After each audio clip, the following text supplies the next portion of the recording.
What I have here is a graph of a function. Now, when I plot it out, notice that there's a small hollow hole.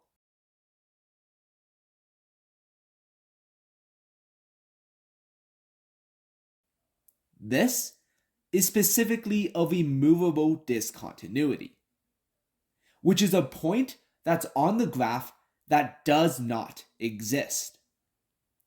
Now, without even looking at the graph, how can we determine that at the point of x equals 1, there is a removable discontinuity?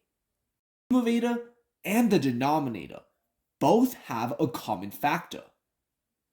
This common factor will be the removable discontinuity. Looking at this function specifically, we can see that the numerator can be written in a form of a to the third power minus b to the third power. After we expanded it, we can now factor out the x minus 1. And since x minus 1 is the removable discontinuity, this means at x equals 1, this is our removable discontinuity.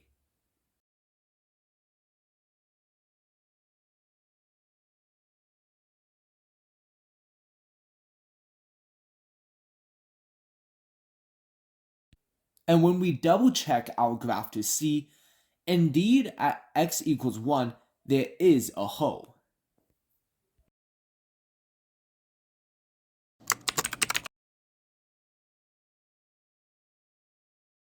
Next, let's look at this example.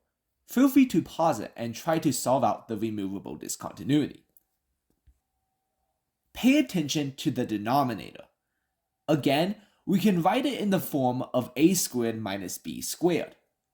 After factoring it out, we get x plus 3 times x minus 3. And since both the numerator and the denominator both have x minus 3, we can then divide it out, and this becomes our removable discontinuity at the point x equals 3. However, do make sure the x plus 3 in the denominator is an asymptote, not a removable discontinuity, as it didn't have a numerator to cancel out with.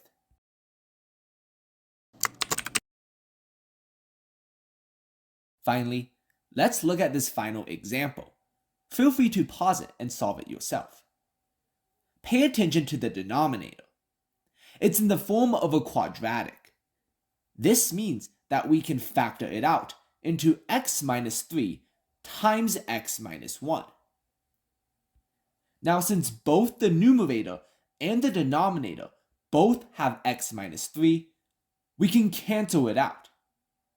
Therefore, at x equals 3, that is our removable discontinuity. But pay attention, because at x equals 1, that is our asymptote. What I have here is the limit of x squared of when x approaches 0. Now, if this currently does not make sense, don't worry. Let's first graph out this function. After graphing, notice the two dots on the graph, the red and the blue. And notice the corresponding counterparts that I listed on the left bottom side. Now, if you continue to see, these 2 points gradually come closer together. It gradually approaches the point 0, 0.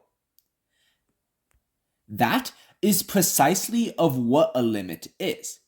It tells us a value of a function when an input gradually approaches some number on both sides.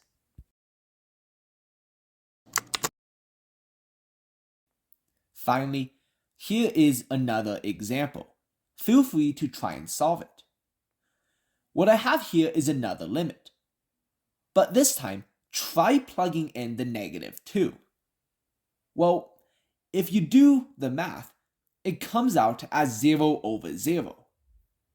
This is specifically called an indeterminate form. What matters is that we don't want to have this. We have to find another way of getting the answer besides plugging it in. Let's first look at using factoring to try and a common factor from both the numerator and the denominator. If you look here, we can expand the numerator using the identity of a squared minus b squared, and the bottom using the identity of a to the third power plus b to the third power. After doing the math, we can see that both on the numerator and the denominator, x plus 2 is present. This means we can cancel it out. Now, all we have to do now is to plug in the negative 2. And since the answer is not 0 over 0, this means our final answer is negative 1/3. Another way of solving this is using L'Hopital's method.